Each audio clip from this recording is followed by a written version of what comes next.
My name is Ellie, aka Looks from the Crypt, and I went to the Oregon coast and the man downstairs tried to eat my ass.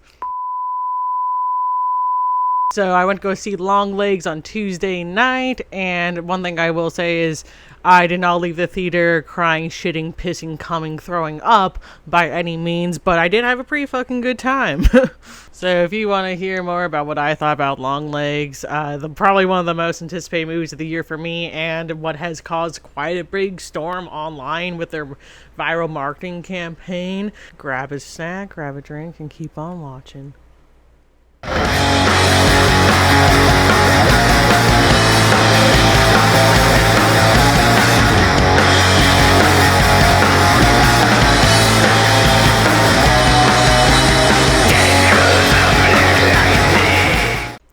So like I said, Longlegs was my most anticipated movie of the year due to their viral marketing campaign. If you have been living under a rock, the way that Longlegs has been advertised has been absolutely amazing. I've been pretty obsessed with it. It was really mysterious. It didn't really give me much to work with all the teaser trailers that are pretty spooky and creepy. I've talked about this before on my channel. I come from the generation who wasn't really that scared of movies, but more so of online horror, like ARGs, spooky videos, creepy, cryptic stuff like that. And that's really what was channeled in the vibes of all the teasers. Very analog horror-esque. Naturally, I was interested, and I was also just really excited for a movie that didn't tell me everything in its marketing, right? It had a lot of really fun stuff too. Like there's a number you could call to talk to the man downstairs. That was pretty creepy. With that being said, I was also just beyond stoked to see Nicolas Cage as a horror villain. Longlegs is about an Officer Lee Harker, played by Micah Monroe, who I have become a really big fan of. She's been in lots of bangers, like It Follows, The Guest. Oh, Watcher. Duh. She is trying to solve this mystery of the birthday murders that are occurring, and this takes place on the Oregon coast. I live in Oregon, and the Oregon coast is a place that I always joke about how there's 100% definitely cult activity happening there. So that really worked for me. I thought it was fun. And one of the members of the cult is Nicolas Cage. He is beyond spooky. Basically, what goes down here is we kind of are working to try to figure out how all these murders are connected and who is behind them, right? And personally, I had a really good time with this. I was definitely in for the ride. And I feel like this is kind of what was really surprising to a lot of people, that I think may have lost a lot of people's. I think people were expecting something completely different from Longlegs, and so was I, but the thing was I was still really here for the ride. I was still having a good time, because a lot of it's very like a procedural crime thriller for the most part, with some glimpses into the world of Longlegs, aka the man downstairs, aka Nick Cage. Yes, he is pretty spooky and creepy. I think people were expecting to see Nick Cage hacking and slashing, but that is by no means the case. He is in the film, I would say probably less than most people would think, but I think he was there enough. I'm kind of glad that we didn't get too much of this character, because he is really off and quirky and zany in a really creepy way. I feel like that's one of those things where I was kind of laughing at some of the scenes with Longlegs, but it is just so absurd and creepy, right? So I feel like if we got more of him, it would have kind of lost the specialness that we get when he is on screen. And personally, I thought Nick Cage as Longlegs absolutely ate. I was obsessed with that aspect. Although I was having a good time, I was here and having fun for the ride, I wasn't absolutely in love with everything that was presented to us at all. I think I am going into spoiler territory, so sorry if you haven't seen it, but I'm sure you probably already have, because everybody has at this point.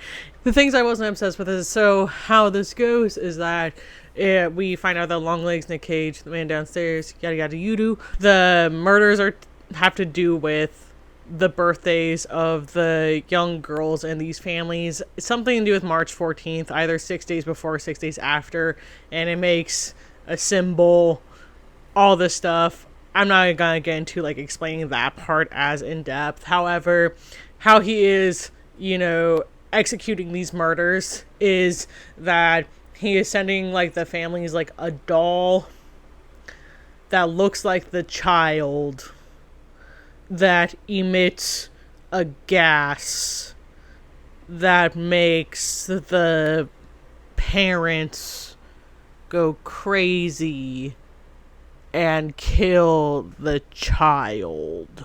Bruh. So that's where it lost me. That was something I was not like obsessed with at all, and I thought was kind of like a weak point into the story. I couldn't really get behind it. I feel like, I don't know, I was really like here for it up until that point, and I kind of, yeah, I don't know. It lost me there, but the thing is I still don't, it didn't lose me entirely. Like, this made this movie go from something that I thought was pretty great into a movie that a type of movie that I think is pretty understated, that I think holds a lot of value for me, which is a movie that, it's not perfect. I'm not 100% in love with it. I don't think it's a masterpiece, but I still think it's pretty fucking good. I think it's a really digestible, easy watch. And by that, I mean it's really well made. Like, the technical aspects of, like, the filmmaking. Like, we have some really beautiful shots. It's really well acted. Things like that, right? It's easy on the eyes. And it's not that hard to watch. Like, you're not doing a lot of thinking. You're just kind of here, right? And I hold a lot of value in that kind of movie, because that's the kind of movie I can see myself watching again and again, showing to friends, watching at movie nights, throwing on when I just want to watch something that I know is decent. So that's where I land with Longlegs, especially with our weird doll plot point. I felt that Longlegs did a really good job at actually trying to be scary and trying to scare you and be creepy, and that's something that I have a really big qualm with films today, for the most part, is I don't feel like anything's actually trying to scare me. It doesn't want to scare me, and it upsets me, because that's the whole fucking point, right? And like, my thing is that I am a person who has watched a lot of horror movies because I don't get genuinely scared, right? But you know what I mean, like, just something that's like trying, and I think that's really fun, and I tend to allow myself to get really immersed in films, especially in the theater, because that's what the whole point is. I think that's the thing. I talk shit about people who say they don't get scared. I'm like, you're not letting yourself. But with Longlegs, I think it was pretty effective. It was pretty spooky. And it was one of those films I just kept thinking about after I had seen it, right? And I'm sitting here a couple days later, and I'm trying to go see it again before it's out of theaters, honestly. Like, I just think this movie was pretty special in that regard, that it was a movie that I think was just so well made, and there's like a lot to like kind of get into. I feel like on this second watch, if I do go see it in theaters again, like, I'll be able to spend less time trying to crack the code and just notice everything that's happening here, because that's something that I could tell, is that this movie did have a really great attention to detail of everything that's going on, right? I thought that was really fun. Something I was kind of obsessed with in Longlegs also is that Longlegs himself, he is, for some reason, it is made to be a point that he is a T-Rex fan. And I would say he is definitely the average T-Rex fan, to say the least. But no, for real though, I really did like these characters. Nick Cage, he was like a really good, like, just creepy dude, very spooky, definitely like the kind of person you think of that like your parents try to warn you of as a child to not interact with, and I thought that really went hard.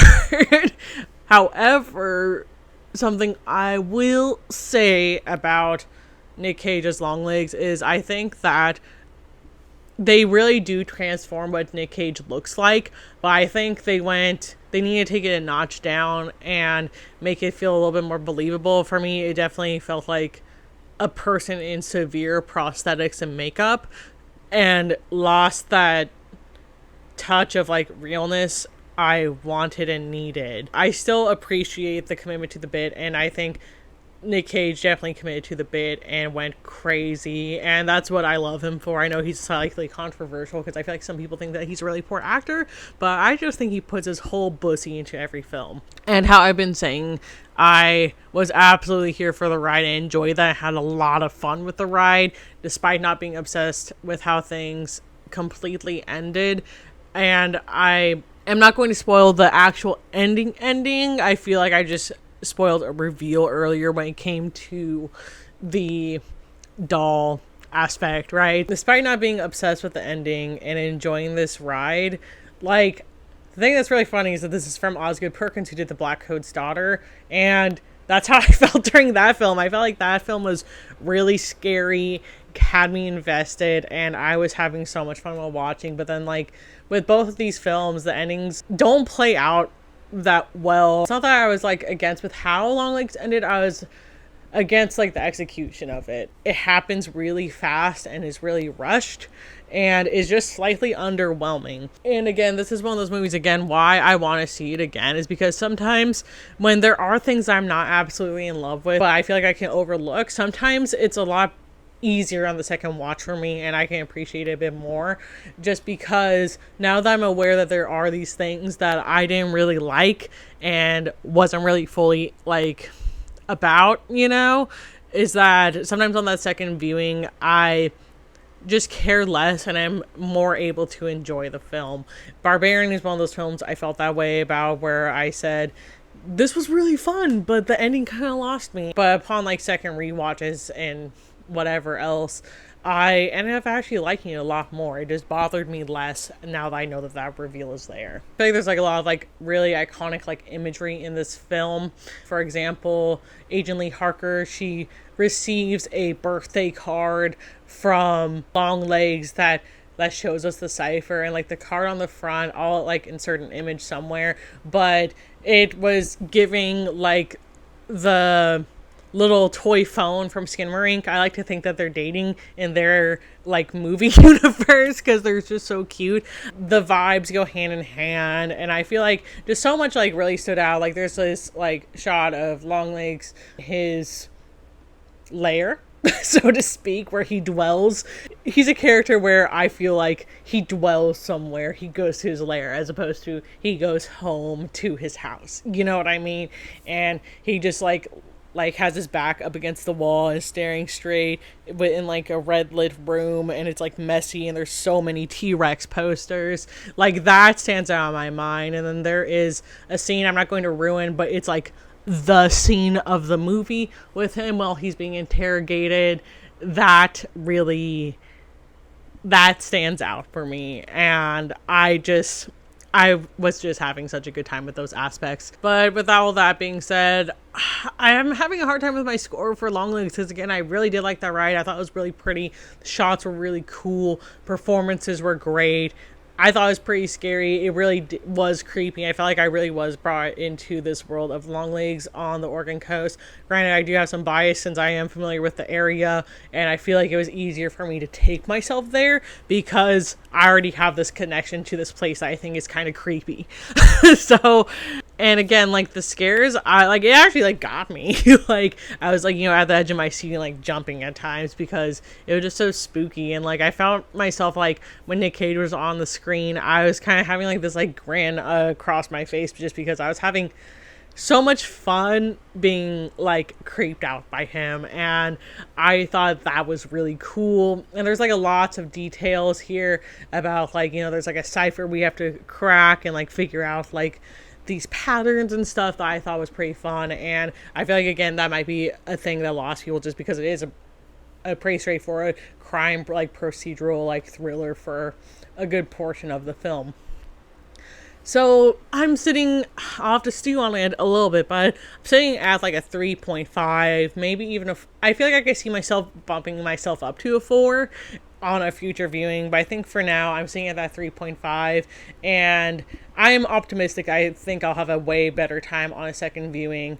So with that being said, if you have like the chance to see Longlegs in theaters before it leaves, I think this is a movie that is a lot of fun in the theater, experiencing it big, having the loud sound and all that good stuff. And again, I think just being in the theater helps you get way more immersed. And again, I feel like the thing about Longlegs 2 is I feel like we just all went in with such high expectations. Like I said, this is probably my most anticipated movie of the year, or at least one of them.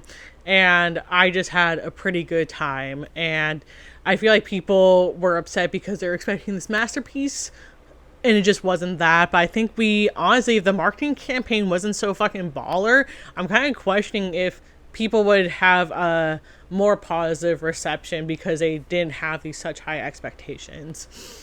Anyways, I had fun. Again, Longlegs right now is sitting at 3.5 out of 5 for me, and despite that, I'm still really stoked to revisit it, and hopefully I get to see it in the theaters again. If you guys want to go see Longlegs, leave me your thoughts down here in the comments, and let me know what your most anticipated movie of the year has been. So this has been me, Ellie, aka Looks from the Crypt, and hail Satan.